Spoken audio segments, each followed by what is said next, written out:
Magandang araw, Luzon, Visayas at Mindanao, June Pinas para sa Pilipinas at para sa Pilipino. Pag-usapan po natin itong balita na ito. Kumpirmado po, wala na po si Bato de la Rosa sa loob po ng building ng Senado. At umano, namataan po sa pagtakas nitong kalbo na ito ay kasama daw po si Robin Padilla. Pag-usapan, komentuhan at reaksyonan po natin ang balitang ito.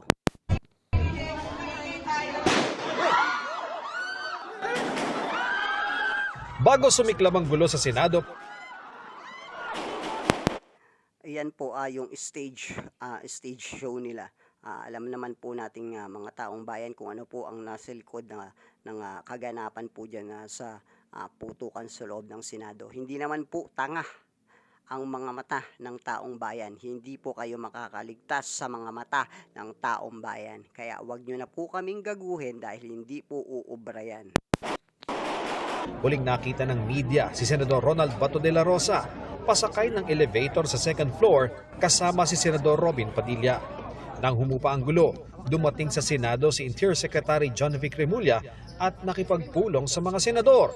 Bago mag-alas 10 ng gabi, humarap John Vic Remulla, alam mo, isa kang inutil at anay ng administrasyon. Hindi namin alam kung para ka ba sa administrasyon or kitang-kita na naman namin na ang iyong pinaglilingkuran talaga ay ang mga DDS.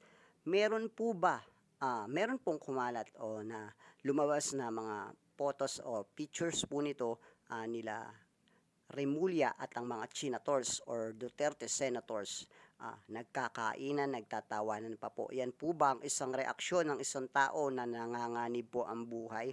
At ano ginawa mo dyan? Nakipagtsikahan ka, nakipagsyitehan ka? Gawin mo kung ano yung dapat na gawin mo. Yung tungkulin mo ang gawin mo, hindi yung pagpapapogi at pagpapapreskon lamang dahil buwisit na sa'yo yung taong bayan. Kaya maghintay ka at hindi rin magtatagal yung pwesto mo na yan at matatanggal ka rin dyan. sa media si Remulla at sinabing nasa gusali pa si De La Rosa. Bato and Senator Robin Parang lasing lang eh. Padilla are upstairs. Yes, also here. Also here.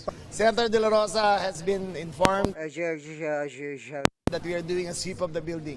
He has informed us that he wants to rest in his chambers. He is safe. Pasado hating gabi, nag-post sa social media ang abogado ni De La Rosa na si Para saan naman yan? Nasa na si Bato ngayon? Di ba wala na? Israelito Torion. Mga litrato at video Ikaw, Torion, magtinda ka lang ng turon dahil lahat ng mga naging kliyente mo ay puro talo. kasama si De La Rosa, Senate Sergeant at Arms Mao Aplasca at Senate Secretary Mark Leandro Mendoza. Tinitingnan nila ang mga lugar na pinangyarihan ng gulo. Hindi, nandyan siya hanggang ngayon. Pinakita ko nga sa inyo eh. Plastic na plastic. Ay, nako. Yung mga pag-arte ninyo ay hilaw na hilaw. Hindi uubra sa taong bayan yan. Matatalino po ang mata ng ating taong bayan dito po sa bansa natin na Pilipinas. Oo. Eto nga eh. O yan o. 12:13 a.m. O yan o. Ano yan? Nasa na si Batong ngayon? Gunggong. Video. Yan yung area ng putukan. Yan.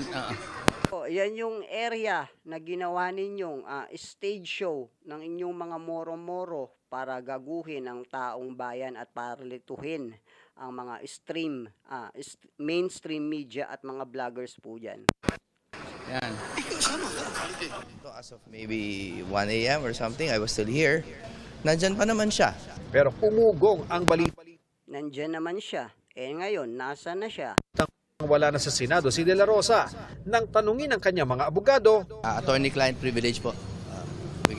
Bakit ngayon hindi mo masagot kung nasa na yung kliyente mong kalbo at kakampi yung mga DDS? Cannot disclose anything about Senator Bato now. No comment. We have to invoke our... Ngayon, no comment kayo? Ay, nako. Bistado na kayo. confidentiality. Pasado alas 3 ng hapon, kinumpirma ni Senate President Alan Peter Cayetano na nakaalis na sa Senado si De La Rosa. Pero giit niya, hindi tumakas si De La Rosa dahil wala namang warrant of arrest at hindi siya... Gago ka pala Ano yung ICC arrest warrant? pinagtatarantado mo yung taong bayan? Wag mo nga kaming pinaggagago. Hindi kami katulad ng mga DDS na makita lang o mapanood lang doon, maniniwala na agad. Gago, wag kami, iba na lang. Nakadetine, pero wala na siya sa protective custody ng Senado, ngayong wala na siya sa gusali. Lahat ng yan, lahat ng nangyari in the past few days, ikaw ang may kagagawan niyang panot.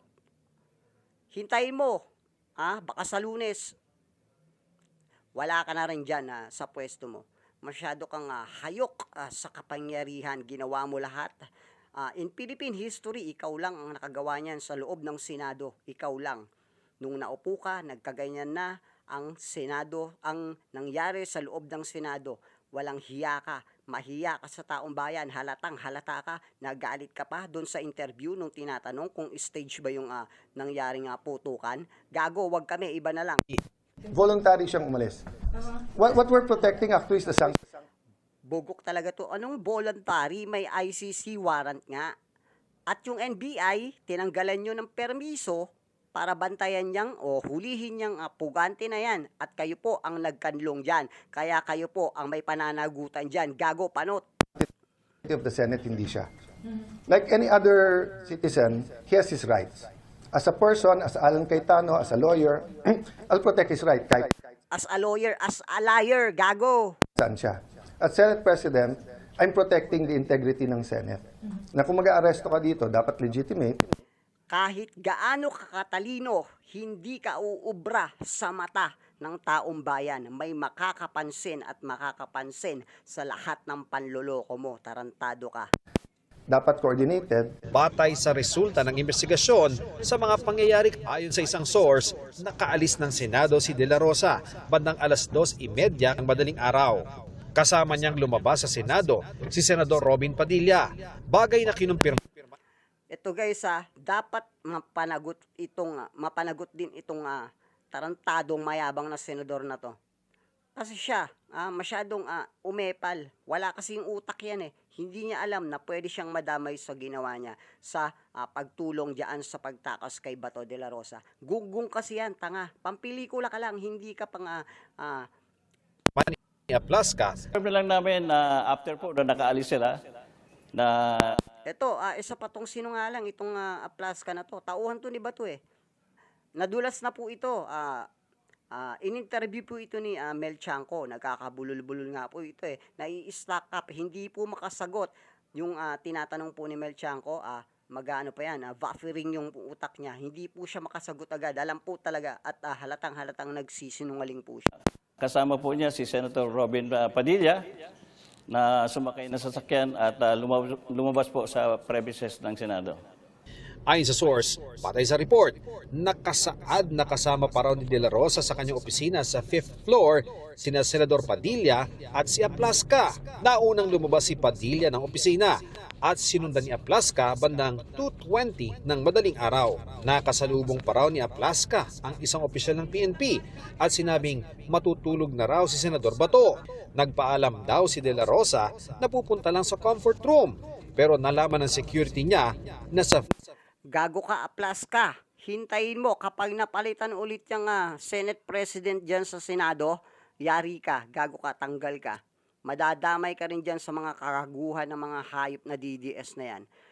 Kaya lahat po ng dumidikit dyan sa DDS talagang napapahamak po o nagiging tanga o nagiging kriminal yung pagiging utak po nila, yung pag-iisip. Nadadamay, nakakahawa po talaga yung mga DDS, kaya wag na wag po tayong didikit o maniniwala diyan po sa lahat ng mga DDS na yan. fire exit ito nagpunta at pababa na sa basement. Nakita pa raw ng security si De La Rosa sa 4th floor kasama na si Padilla. Pagdating sa basement, sinubukan daw silang pigilan ng 2 tauhan ng Office of the Sergeant at Arms o OSAA, pero hindi nagpapigil ang 2 senador. Sa isang araw po, binibisita ko po ng ilang beses si General Bato sa kanyang opisina. So, regular. Gunggong, bistado na kayo. Hindi ka nga makasagot sa interview ni Mel Chanco eh. Po yung aking pagbisita kay General Bato. Pero sa aming po pag-uusap, hanggang 1 o'clock po ng umaga, ang pinakahuling bisita ko kay General Bato, wala naman po siyang sinasabi na aalis sa Senado. Dami talagang pera ng mga Dutertes, ano? Kahit sino nababayaran, babaliktad dahil sa pera. Pero tanggalin nyo yung pera po ng Duterte. Tingnan nyo po kung meron pa pong didikit sa mga hayop na yan. Sa official log-in and out ng Senado na ibinahagi ng isang source sa GMA News, makikitang nag-out si Padilla ng 2:35 a.m. Pero walang log-out si Senador De La Rosa. Sabi sa report, si Padilla ang nagmaneho ng puting SUV palabas ng basement. Gago, yari ka ngayon, Padilla. Yang pagiging matapang at palaging panalo ka dyan sa pinikula mo, dito in reality, yari ka. May sakay raw itong isang babae. Nasaan na nga ba si Senador Bato de la Rosa? Hindi pa malinaw ngayon kung babalik muli siya. Putang ina. Isa lang yung sagot dyan. Kuhain at ibigay nyo sa mga nag-iimbestiga lahat po ng CCTV footage na pwede po nilang pagkuhanan ng investigasyon. Yung CCTV footage lang po ang sagot dyan. Ibigay nyo lahat. Mga gunggong kayo, wag yung lokohin ang taong bayan dahil hindi nyo kayang lokohin ang mata ng taong bayan. Uulitin ko. Senado. Nitong Lunes lang siya muling pumasok sa Senado matapos ang 6 na buwang pagtatago. Sa website ng ICC, nakalista si De La Rosa bilang defendant sa kasong Crimes Against Humanity na kinakaharap ni dating Pangulong Rodrigo Duterte.